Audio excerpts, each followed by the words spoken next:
like a first-class ticket to any destination, vacation destination of your choice. It may look like a smartphone or even a number of vouchers or tickets to go and watch Uncle Ebo Whyte's plays.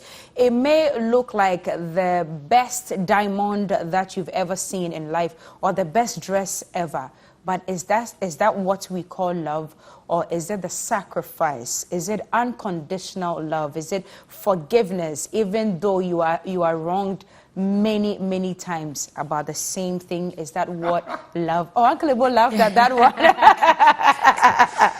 It's the same thing. That's what God means. The same thing, eh? You've been wrong. The same thing. So, Uncle Ebo Whyte, it brings to mind in how many relationships. I've been telling you this. We've been going over this again and again and again. That's the part that beats me. That you're supposed to forgive as many times as it's done to you. But I don't understand. I said, don't put this bottle of water here. Then he puts it there. And I have to forgive each time you put it there. Yeah, and then he puts you have it to there. compromise, Again, right? and God. again, and again, Is that what love is? No, that is not what love is. What is it then? What is it? Welcome, by Good the way. morning, by the way. We officially welcome you. Uncle Ebo Whyte, let me just... No, I am home here. So when you welcome me, I will feel like a stranger. So, what is love? Let's talk about what love is not. Because you could make love a con thing. And for many people, love is they themselves conning themselves. You know, the feeling you have, you attribute it to somebody else, but it is your own feeling. When you met that person and you felt that excited, he didn't do it. But sometimes we go and think that, oh, the way he made me feel, he didn't make you feel anything. I felt my feeling. You felt your feeling. It is inside you. No, but then he treated you a certain way, and so that probably grew the love, the feeling. But there's another person could treat you in the same way and won't get the same response. It's true. Maybe he doesn't have the things that you're looking out for. So then whose feeling is it? It's my feeling, but it's based on maybe if I'm a physical person. You when I invested saw that feeling on him. Rather. Yeah. So he didn't make me feel that. No, he didn't make you feel that. And sometimes we empower people against us. We think that without him, I am finished. Without her, I am finished. Because nobody can make me feel the way he makes me feel. Nobody can make me feel the way she makes me feel. No, those feelings are yours.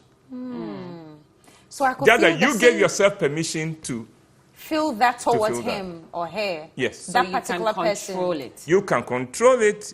You can also withdraw it and invest in another person. But it's not that simple. You say it so easy, like you can withdraw and just Take know. like Broken heart alone is another conversation altogether. And of course, that stems from failed love as well.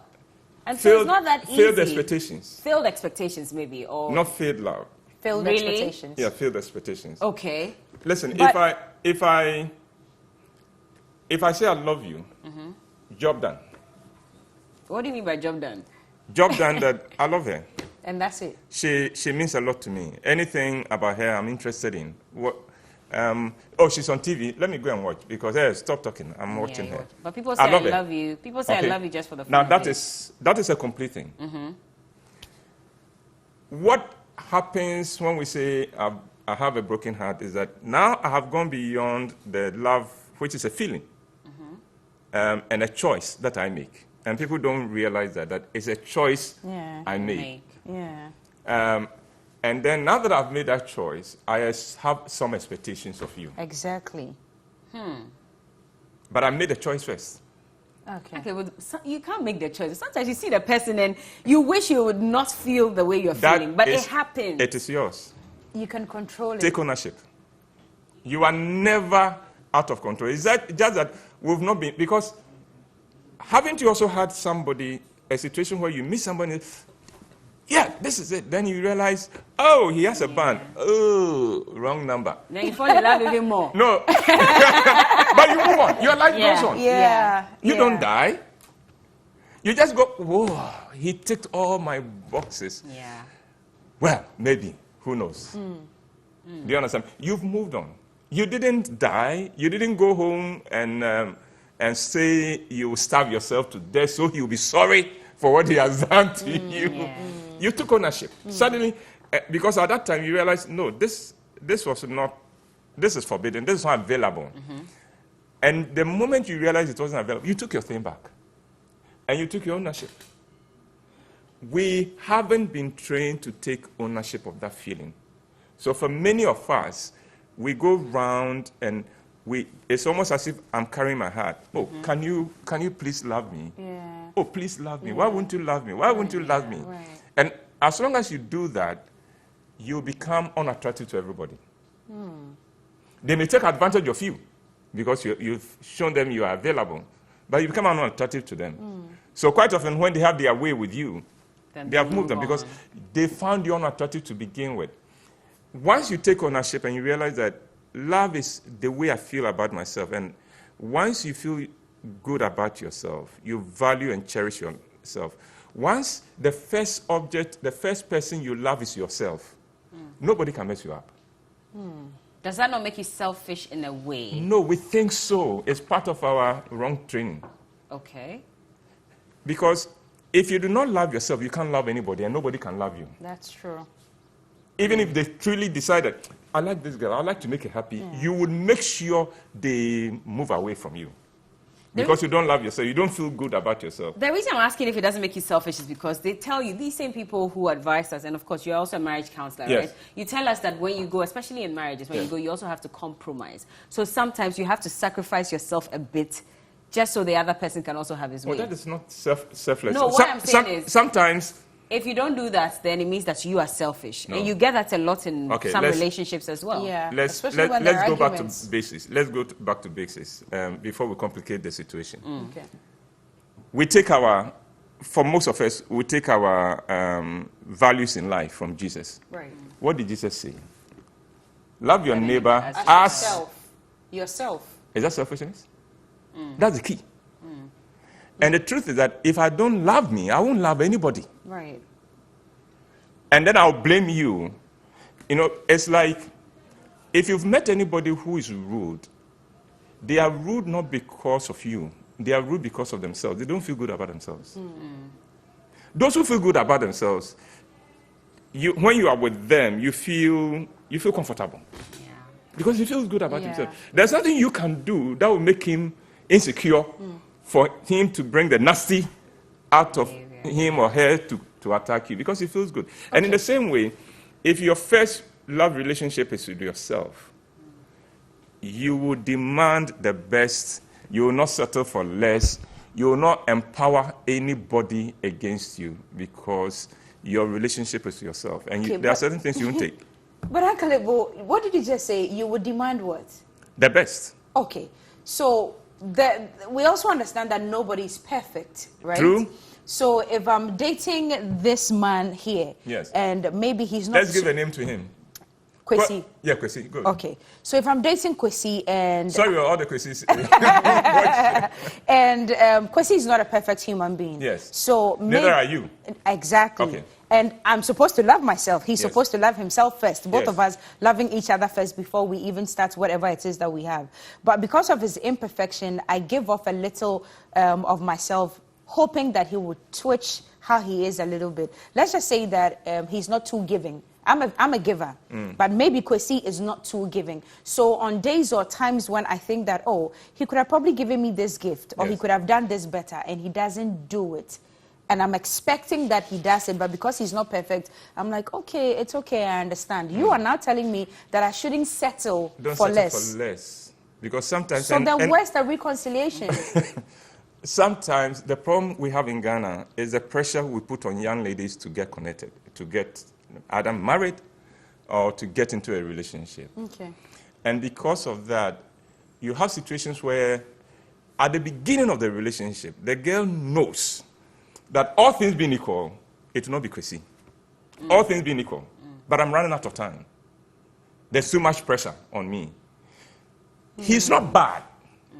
He wouldn't be my ideal, but he's not bad. So let me manage it. So let me manage that. So at that point, you are not even loving yourself enough to say, you know something, I deserve better than this. And I tell the adopted daughters I have that you must find a way of letting the men in your lives know this, that I am glad to have you in my life. I am happy to have you in my life. But without you, I'll also be fine. Move on. I said that one time to somebody, and they said I am very, very rude. Good riddance. Okay. Really? Yeah. Yeah, good riddance. Let them go. Okay. I said that once. No, and they said I'm let very them rude. go. Because what is the problem he has with Because that? what I said was, before I met you, I was living, I was fine. And after you? And I after will you, be I'll fine. be will fine. survive. And then he Exactly. said no, then I never loved him in the first place. Oh, he doesn't know. He wanted manipulation. That is not love. Okay. Why would you want to control me? Why would you want my happiness to depend on you? Uncle Ebo, But so are that's you what a saying lot that of them there's do. nothing like Come I again? cannot live That's what without a lot you? of people do. Yeah, but that's manipulation because they do not understand it. I must empower you to be stronger. Without me. Yes. So there's no such thing, Yes. Uncle Ebo, so there's no such thing as I cannot live without you. It's a con. You are conning yourself. Uncle Ebo, I cannot live without you. being saying modest. you were It's about 25 before you met him. You've had your life up to Yeah. that point. Now when he moves on, I can tell you that about half of the adults watching us today have had their hearts broken before. Yeah. They've had their hearts broken by somebody who they thought they could not live without. They are living. But they're here. Uncle, I want to know your personal experience. Have you had your heart broken before? Yes, I have. I have. okay. I have in a very strange way. Tell us about it. In a very strange way. And I can tell you because Florence is watching. Florence is my Good wife. morning. Good And, morning, Auntie. Hi. Bishop, they want to know, so let's tell them. But the original girl I fell in love with, a group of boys who were my mentees ganged up against the relationship for their friend and came to tell me some very wicked things about the her. girl. Now, because these were my boys, I didn't even consider that they could even lie. It turned out that it was a lie. They knew me well enough that they knew what to say to make me To get you. to get me Yeah. angry and to walk away, which is what I did. And then about 5 years later, after I had married, the other lady had married, they went to her and confessed and said, you know something, we did A, B, C, D, because we didn't want the two of you. We wanted you to marry this guy. Boy. Yeah. And she eventually married that guy. No. they didn't even get married. The guy was a foolish boy. Doubly foolish because they fought for him. So you got a broken heart as a result. Yes, no, I think that just knowing that, oh, you allowed boys you were leading to do this to you was painful. I get what you mean. Was painful. Yeah. But the other side of it is that because of the gifts I have, even though I am not a handsome man, I find girls falling in love with me. So I think I have broken more hearts. Than they have. Yes. But you said something that you were in love with her. And I want to understand, at that point, did you understand the love the way you have explained No, it? no. Or that was the old kind of love? Oh, that's Okay, I but didn't you love understand. your wife now. No. And I Yes. know you've been with her Because for a long time. 38 years. How do you know it is love? Because it was a choice. No, because it was a choice. Two, Okay. because it's a decision I make every day. Yeah. Oh, so you have to love the person consciously every Yeah, day. Every day. day. That's a lot of work. That I have. Why is I've it a been lot told. of work? It's a lot of work. Don't you decide to live every day? I have to remind myself that I Yeah. love you every day. Yeah. Do you? No, a lot of things we do, they become second nature that we are not even aware we are doing it. Okay. Like right now you are breathing. But are you aware that your mind, your brain has to remind itself every time, That you're breathing. breathe, breathe, breathe. But it becomes such a normal thing that you don't even realize what you are doing about it. Now, if you have to explain to somebody who is not of earth what breathing is, you will see how complicated it is.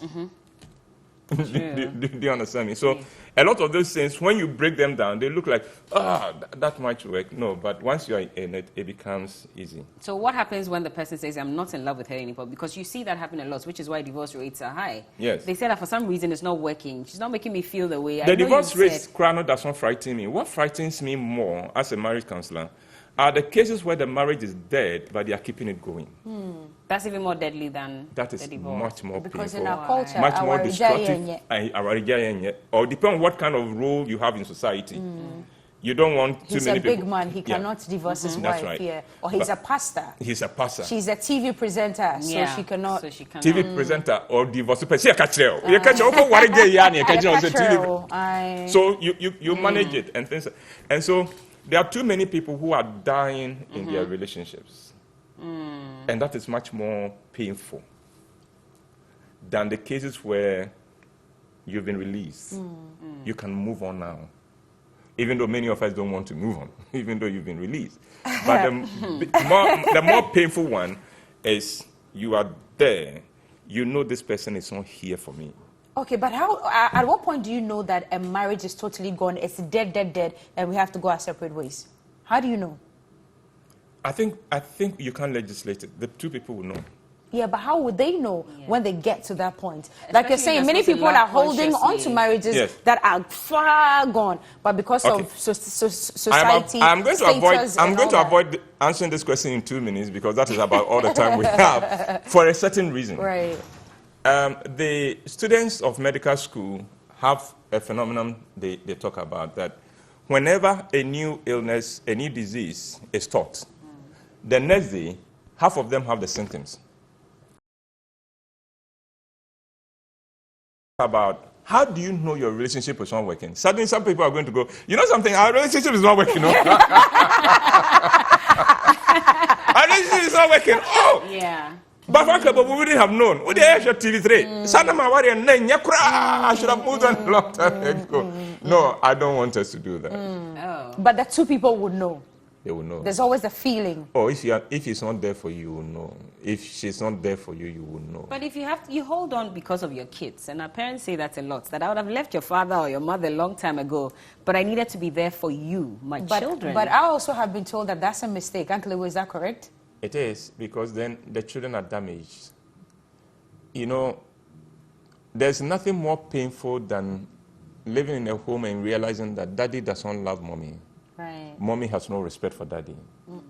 It masks you as a person. No, but some parents are able to keep the misunderstanding in the bedroom. Not from the children. The children will know. They know. They will know? Yeah, Oh, they always will know. know. They may not talk about it. They always know, Bella. But they know. The children and always quite often, know. they tell their friends. Yeah. So the parents shouldn't deceive themselves to think Never. that Don't think your children don't know. mommy in front of you, but They don't, and sometimes energy they is try, everything. Yes, and energy. they try to bring the two of you together. So if you have a good relationship with them, mommy, smile, daddy's coming. Yeah. You know, that's a child telling you, I know what's going on. Right. I may not understand it, Yeah. but I know something is They not quite always working know. here. No, they know. We deceive ourselves. Wow. Just like parents saying that their children don't know sex. You'll be shocked. They know. They know. You will be shocked. Anyway, about this particular topic, we could go on and on and on and on. And I can believe that you're also having the same discussion going on. Let's keep the conversation going. You know, our social media platforms, Instagram, Facebook, at TV3, and the hashtag is TV3 New Day. Let us know what you think. But Uncle Ebo, let's talk about Devil's Wife. Yes. It was screened yes. last weekend. And then this weekend, Saturday and Sunday, at the National Theatre. What time? 4 and 8? 4 and 8, yes. Okay, as usual. Yes. So what's the storyline? If I told you, you have to give me 80 cities. but just a little something to whet my appetite. Just a little something. I'll just give you about 2 of the themes in the play. What price are you prepared to pay for love? We talked about what is love. Forgiveness. What price are you prepared to pay for love? Okay. And that secondly? is there. And secondly, there are things in our culture that have outlived their usefulness, but we still hold on to them. Do you know that if this COVID, God forbid, but if this COVID stays for much longer, and a new generation comes, and all they saw was their parents in nose masks and everything, even long after the COVID is gone, they will still be wearing nose masks because they will think that is how human beings live.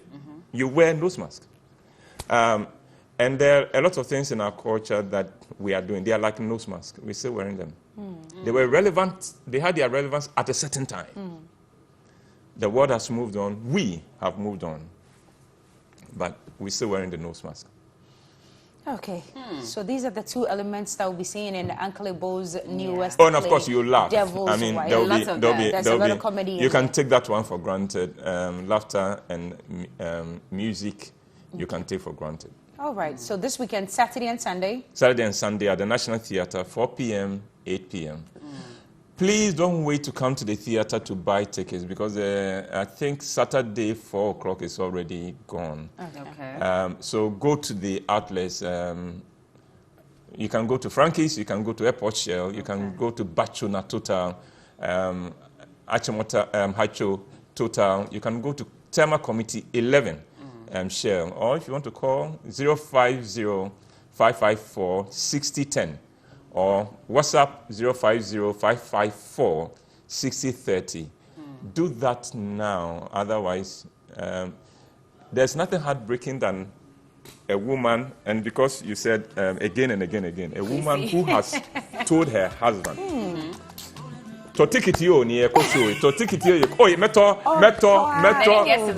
then they've dressed, come to the gate.